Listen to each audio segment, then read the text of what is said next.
Oke, halo semua. Gini deh, setiap hari kan kita dibanjili sama banyak banget data. Mulai dari penelitian ilmiah, hasil survei, sampai tes kepribadian di internet. Tapi pernah nggak sih kita berhenti sejenak dan mikir, ini datanya beneran bisa dipercaya nggak ya? Nah, hari ini kita bakal bongkar rahasianya. Oke, kita mulai dari sini ya. Coba bayangin timbangan berat badan di rumah Anda. Kalau tiap kali nimbang angkanya loncat-loncat atau angkanya jelas-jelas ngaco, gimana Anda bisa percaya? Nah, pertanyaan yang persis sama itu berlaku buat semua jenis pengukuran loh, dari penilaian kinerja di kantor sampai diagnosis medis. Nah, buat ngejawab pertanyaan tadi, kita perlu kenalan sama dua pahlawan super di dunia data. Namanya validitas dan reliabilitas. Anggap aja mereka ini standar emas buat nentuin apakah sebuah pengukuran itu layak dipercaya atau cuma omong kosong. Terus apa bedanya? Gampangnya gini, validitas itu soal akurasi. Apakah timbangan Anda beneran nunjukin berat badan Anda yang sebenarnya? Itu validitas. Nah, kalau reliabilitas, itu soal konsistensi. Kalau Anda nimbang badan 3 kali berturut-turut, hasilnya sama nggak? Keduanya ini penting banget. Oke, kita dalemin satu-satu ya. Kita mulai dari yang pertama dan bisa dibilang paling dasar, validitas. Pertanyaannya simple. Kita ini beneran ngukur hal yang tepat atau jangan-jangan malah ngukur yang lain? Menurut definisi formal dari Pak Azwar nih, validitas itu soal ketepatan dan kecermatan. Aduh, bahasanya agak berat ya. Gampangnya gini, apakah tes kecemasan itu beneran ngukur tingkat cemas, bukan malah ngukur tingkat stres secara umum?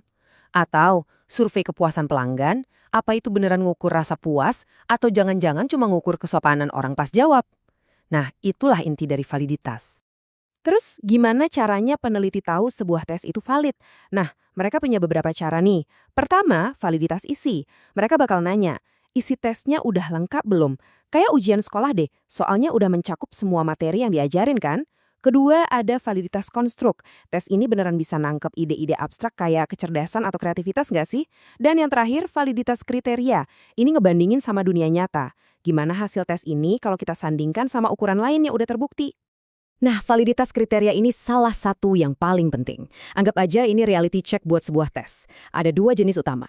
Yang pertama itu banding, jadi hasil tes dibandingin sama kondisi sekarang. Contohnya, skor tes kepemimpinan Anda cocok nggak sama penilaian bos Anda saat ini.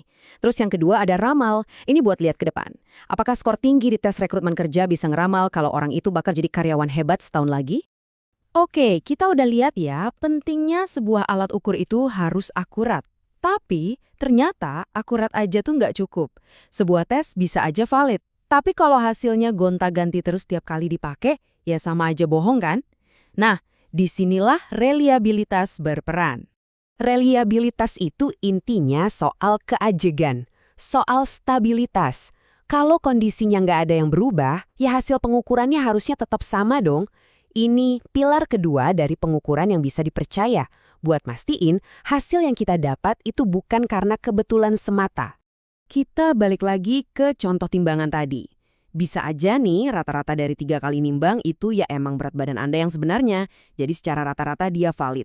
Tapi kalau tiap kali naik timbangan angkanya loncat-loncat nggak jelas, Anda kan jadi nggak bisa percaya sama satu hasil pun. Sama kayak ulasan produk online. Kalau ratingnya loncat dari bintang 1 ke bintang 5 terus-terusan, kita jadi ragu kan? Nah, itu masalah reliabilitas. Nah, setelah kita paham konsep akurasi dan konsistensi, pertanyaannya sekarang, gimana sih cara para peneliti mengubah ide-ide yang abstrak ini jadi sesuatu yang bisa diukur, jadi angka gitu? Tenang, jangan panik dulu lihat rumus ini. Kita nggak akan belajar matematika kok. Poin pentingnya adalah, para peneliti itu pakai alat statistik canggih kayak gini buat mengubah data yang rumit jadi satu angka aja. Satu skor simple yang ngasih tahu kita seberapa valid atau reliable sebuah tes. Dan angka tunggal tadi itu gampang banget dibacanya, pakai tabel kayak gini. Peneliti biasanya nyari skor yang tinggi, ya di atas 0,60 atau bahkan di atas 0,80. Kalau skornya segitu, mereka bisa bilang tas mereka punya validitas tinggi atau sangat tinggi. Ini mengubah konsep kepercayaan yang abstrak jadi sesuatu yang nyata dan bisa diukur. Oke, terus kenapa sih kita harus peduli sama ini semua? Ini kan urusan peneliti. Jangan salah, ini ngaruh banget kehidupan kita sehari-hari loh. Dari diagnosis medis yang nentuin obat kita, ulasan produk yang bikin kita jadi beli atau enggak, sampai tes seleksi kerja yang bisa nentuin karir seseorang. Jadi, ini nih kesimpulan utamanya. Pengukuran yang paling bagus itu harus memenuhi 2 syarat. Dia harus valid alias akurat, dan reliable alias konsisten. Nggak bisa cuma salah satu. Tes yang konsisten tapi salah, yaitu namanya menyesatkan secara konsisten.